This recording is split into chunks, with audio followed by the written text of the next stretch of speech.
Luke 21 from verse 17, it says, all men will hate you because of me. The disciples asked God what would be the signs of the end of times, and if you read from the beginning, you can see things that are happening that's already happening. But it says, all men will hate you because of me. And this is the Jewish people. That is so true. But not a hair on your head will perish. By standing firm, you will gain life. When you see Jerusalem being surrounded by armies, you will know that its desolation is near. Then let those who are in Judea flee out to the mountains. And then it carries on. It says, how dreadful it will be for people. They will fall by the sword and be taken in prison to all the nations. Jerusalem will be tramped on by the Gentiles until the times of the Gentiles are fulfilled. There will be signs in the sun, moon, and star. On earth, nations will be in anguish and perplexity at the roaring and the tossing of the sea. Men will faint from terror, apprehensive of what is coming on the world, for the heavenly bodies will be shaken. At that time they will see the Son of Man coming in a cloud with power and great glory. When these things begin to take place, stand up and lift your heads, because your redemption is drawing near. We see now again that Jerusalem are being surrounded by armies, how the Jewish people are being attacked, and how they're fighting for their lives. But it says that God will keep them. It says, not a hair on your head will perish, even though they are so hateful towards them and trying to eradicate them. And this is Satan that's attacking them, because they're God's people. People are just being used as Satan's pawns. But it says there will be signs in the sun and the moon and the stars, and on the earth nation will be in anguish and perplexity and roaring at the tossing of the sea. These are still coming. They're still very scary things. But talking about the signs in the sun, moon, and stars, apparently there's 7 stars have been burning brighter, becoming visible in the heavenly realms that people didn't see before.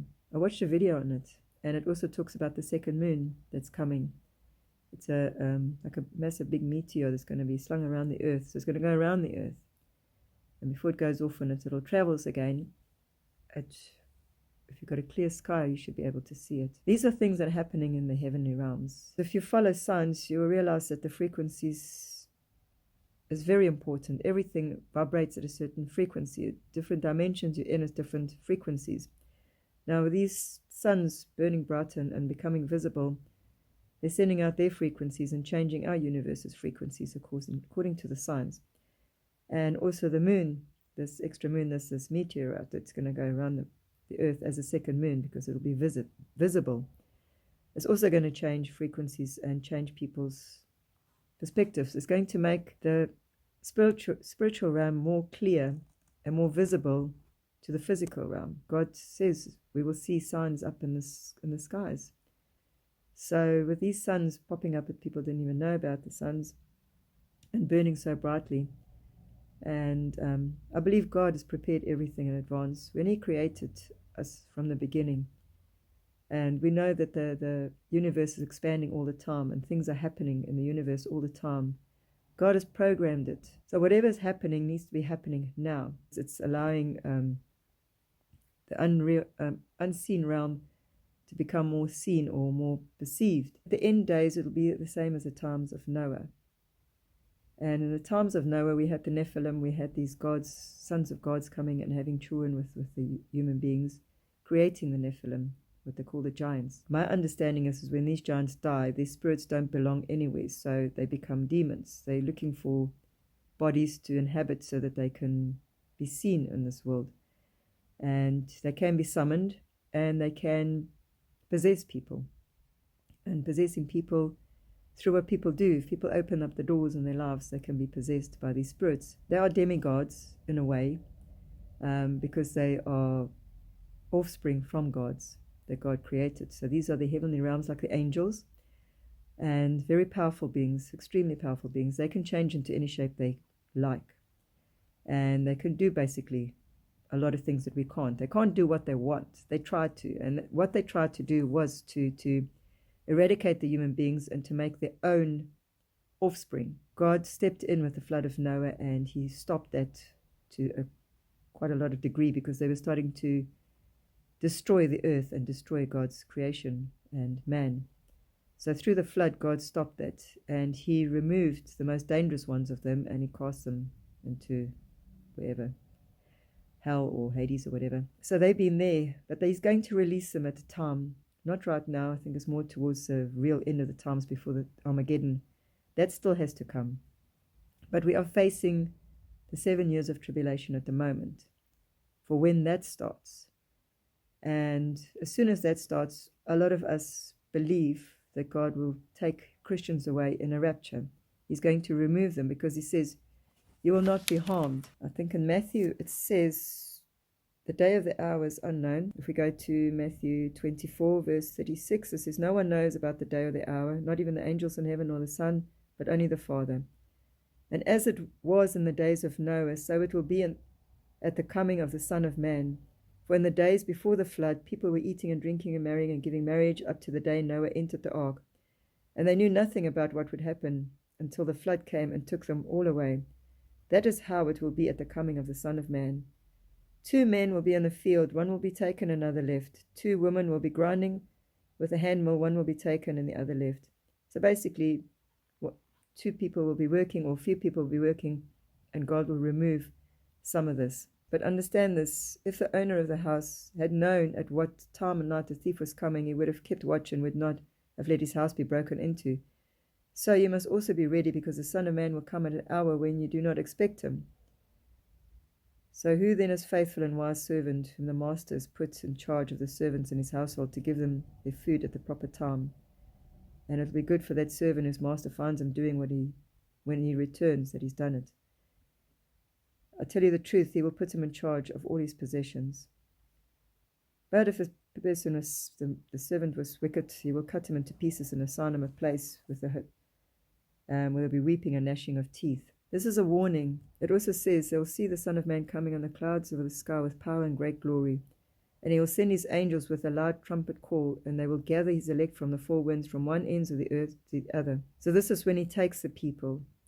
And it will happen at the time where it says, the sun will be darkened and the moon will not give its light, and the stars will fall from the sky and the heavenly bodies will be shaken. So we need to be aware what's happening with the heavenly bodies and how it affects us. If we look at that, it seems like the times of Noah is back here. And it also says that Jesus will send, when he comes, he will send the angels, and he'll gather his elect from the 4 winds, from the ends of the earth to the other. Jesus' second timing is when he puts his feet on the earth. So that is not really a second coming of him. And a lot of people are waiting for his second coming, and that would be, I think, at the end of this tribulation. So when he comes to fetch his children, he's going to collect them from the ends of the earth, and they're going to be gathered up. And we believe as Christians, and there's so many videos out there, and people are trying to put dates to it. We can't. But we know, and we all feel that it's coming close, that it's very, very soon. We know that in Revelations, the world will be brought together as one, but through Satan. And only right at the end, it will be all as one through God, when he destroys the earth, as we see in Revelation, and he brings in a new earth and a new Jerusalem. So all these things are happening right now. Fear is something that Satan uses. If you're a Christian, then just believe that God will save you. But it also says that many will be left behind because they're not ready. They have not been doing. Because it says, will come as a thief in the night. Because the Son of Man will come at an hour when you do not expect him. And I have been talking a lot about getting knowledge, wisdom, and understanding. I've been going back, it's in the Old Testament. I thought I'll start from the Old Testament, but it's incredible how God is He's in all of it, and how everything just goes together. Because Daniel saw a lot of things, and he got scared, and God said to him, Daniel, just go your way, because the words are closed up and sealed until the time of the end. Many will be purified, made spotless, refined, but the wicked will continue to be wicked. None of the wicked will understand, but those who are wise will understand. And that's why I always say we need to look for wisdom and understanding. It says, you have given me wisdom and power. You have made known to me what was asked of you. So this is what Daniel says, and he says, praise be to the name of God forever and ever. Wisdom and power are his. And he changes times and seasons. He sets up kings and deposes them. He gives wisdom to the wise and knowledge to the discerning.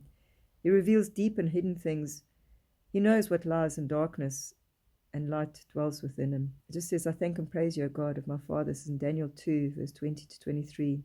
But even when we go through towards the end of Daniel and Ezekiel, it just talks about what's happening and what's going to happen. And then it talks about the Ezekiel war, and that is so close. God says he'll judge us each according to our own. So we don't know if the rapture does happen, who's going to go and who isn't going to go. Some people might think that they've got everything ready and that they've been true and faithful servants, but faithful and wise servants.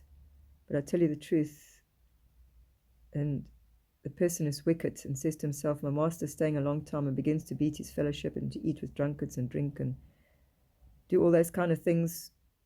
The master of this servant will become on the day when he does not expect him and the hour is not aware. So we need to be aware that this is the end times, and we need to make sure that we prepare ourselves.